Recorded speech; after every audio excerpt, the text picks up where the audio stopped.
Depth of Quran YouTube চ্যানেলের সম্মানিত দর্শক শ্রোতাদের প্রতি আমার পক্ষ থেকে সালাম, আসসালামু আলাইকুম ওয়া রাহমাতুল্লাহি ওয়া বারাকাতুহু। শুধুমাত্র মহান আল্লাহ রাব্বুল আলামিনের সন্তুষ্টি অর্জনের লক্ষ্যেই আমরা এই ইউটিউব চ্যানেলে পবিত্র কোরআনের তেলাওয়াত করি এবং তার অংশ এবং তার বাংলা অর্থ ও ইংরেজি অর্থ উপস্থাপন করি। ইংরেজি ভাষ্যে ইংরেজি, বাংলা ভাষ্যে বাংলা। বাংলা ভাষ্যে আজকে আমরা ইনশাআল্লাহ 91তম পর্ব উপস্থাপন করব। এই 91তম পর্ব হবে পবিত্র কোরআনের 11তম সূরা হুদ আলোচনার তেলাওয়াত ও আলোচনার শেষ পর্ব। সূরা হুদের আলোচনা শুরু হয়েছিল 86তম পর্ব থেকে। 86তম পর্ব, 87তম পর্ব এবং 88তম পর্বে আমরা সূচনা বক্তব্যে সূরা হুদের প্রাসঙ্গিক কথাগুলো বলেছি, শানে নজুল বলেছি, বক্তব্য কী আছে বলেছি। এই সূরাতে আল্লাহ রাব্বুল আলামিন কঠোরভাবে মুশরিক কাফিরদেরকে বারবার আহ্বানে জানিয়েছেন, সাবধানে করেছেন যে তোমরা যদি আল্লাহর উপর ঈমান না আনো, একত্ববাদের ঈমান না আনো, তোমাদের উপর শাস্তি বর্তাবে। এই সূরায় বিভিন্ন আয়াতে দীর্ঘ আলোচনা হয়েছে নূহ আলাইহিস সালামের সম্প্রদায় প্রসঙ্গে, হুদ আলাইহিস সালামের সম্প্রদায় প্রসঙ্গে, শুআয়ব আলাইহিস সালামের সম্প্রদায় প্রসঙ্গে, লূত আলাইহিস সালামের সম্প্রদায় প্রসঙ্গে এবং তাদের উপর যে শাস্তি বর্তিত হয়েছে সেগুলো বর্ণনা করা হয়েছে। 100 নম্বর আয়াত থেকে এই সূরার শেষ আয়াত 123 নম্বর আয়াত পর্যন্ত এটা বলা যায় উপসংহার, চূড়ান্ত আহ্বান, চূড়ান্ত সতর্কবাণী, চূড়ান্ত ঘোষণাগুলি আসছে। 100 নম্বর থেকে শেষ আয়াত 123 পর্যন্ত যে সারমর্মটা হচ্ছে, নিজেদের কাজকর্মের দরুন মানুষ দুই ভাগে ভাগ হয়ে যায়।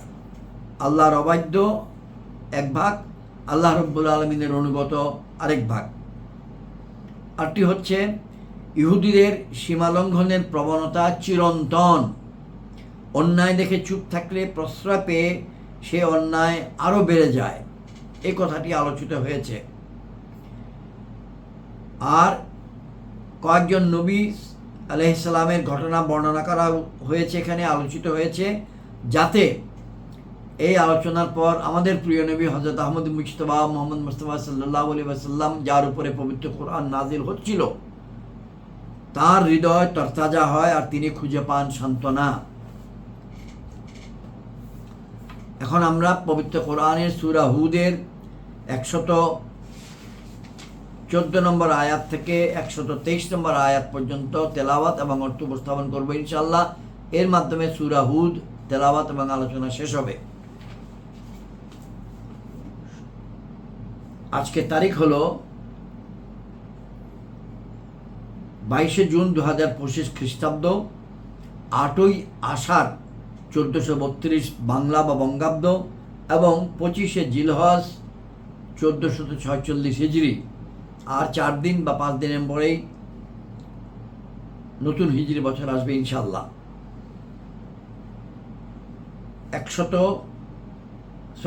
91তম পর্ব সূরা হুদ, 114 থেকে 123 আয়াত। আউযু বিল্লাহি, আমরা দরুদ শরীফ তেলাওয়াত করি। আল্লাহুম্মা সাল্লি আলা মুহাম্মাদিন ওয়া আলা আলি মুহাম্মাদিন কামা সাল্লাইতা আলা ইব্রাহিম ওয়া আলা আলি ইব্রাহিম ইন্নাকা হামিদুম মাজিদ। আল্লাহুম্মা বারিক আলা মুহাম্মাদিন ওয়া আলা আলি মুহাম্মাদিন কামা বারাকতা আলা ইব্রাহিম ওয়া আলা আলি ইব্রাহিম ইন্নাকা হামিদুম মাজিদ। আউযু বিল্লাহি মিনাশ শাইতানির রাজীম। বিসমিল্লাহির রহমানির রহিম।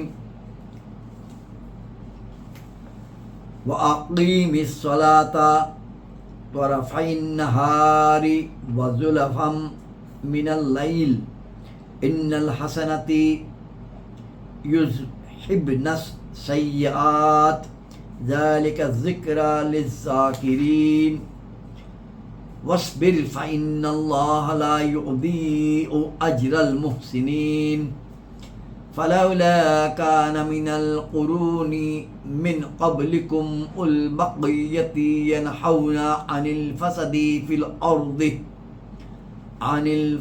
ফিল আরদি ইল্লা কালিলাম মিম্মান আনজাইনা মিনহুম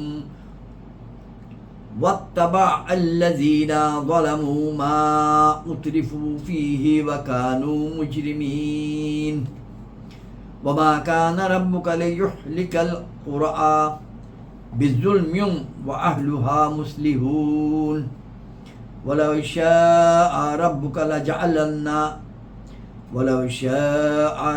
لجعل الناس أمة واحدة ولا يجعلون مختلفين إلا من رحم ربك ولذلك خلقهم وتمت كلمة ربك لأملأن جهنم من الجنة والناس أجمعين وكلا نقص عليك من أنباء الرسل ما نثبت به فؤادك وجاءك في هذه الحق وموعظة وذكرى للمؤمنين وقل للذين لا يؤمنون اعملوا على مكانتكم إنا عاملون وانتظروا إنا منتظرون ولله غيب السماوات والأرض وإليه يرجع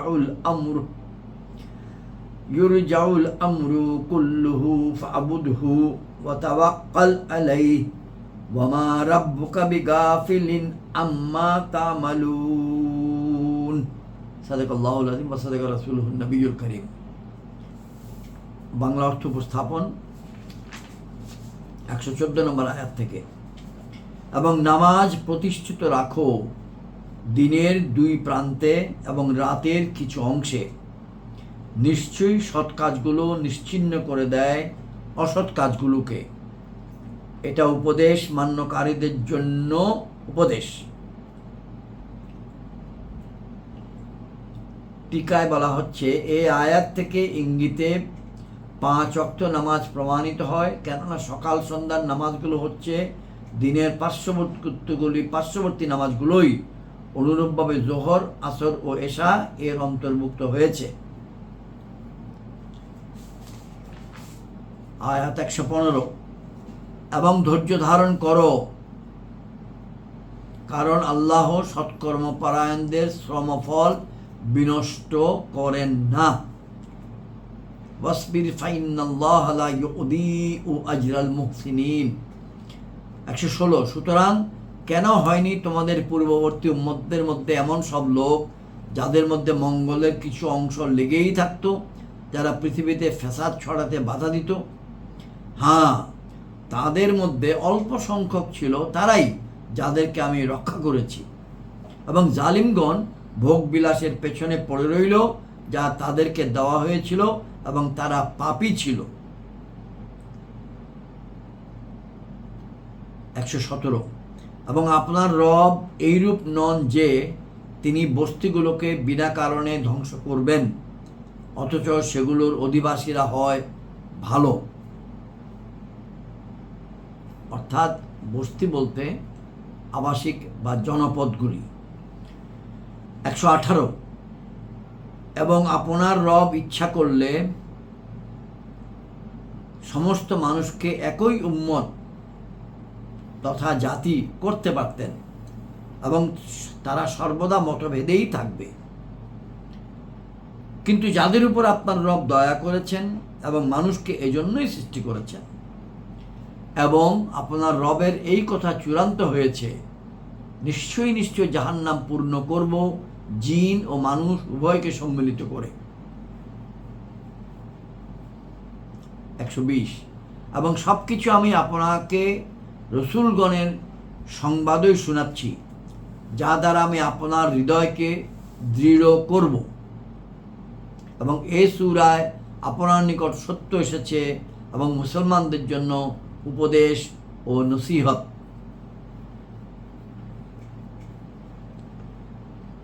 এবং কাফিরদেরকে বলুন তোমরা আপন জায়গায় কাজ করে যাও আমিও আমার কাজ করে যাচ্ছি এবং অপেক্ষা করো আমরাও অপেক্ষা করছি। 123 নম্বর আয়াত, সূরা হুদের শেষ আয়াত। এবং আল্লাহর জন্য আসমান সমূহ ও জমিনের উদ্দেশ্য বিষয়াদি, আর তারই দিকে সমস্ত কাজের প্রত্যাবর্তন। সুতরাং তারই বন্দেগী করো এবং তারই উপর ভরসা রাখো, আর তোমাদের কৃতকর্ম সম্বন্ধে আপনার রব অনবহিত নন। সাদাকাল্লাহুল মাওলানা নাযিম ওয়া সাদাকা রাসূলুহুন নবিয়ুল করিম। শুকর আলহামদুলিল্লাহ, সূরা হুদ শেষ হলো। আসসালামু আলাইকুম ওয়া রাহমাতুল্লাহি ওয়া বারাকাতুহু।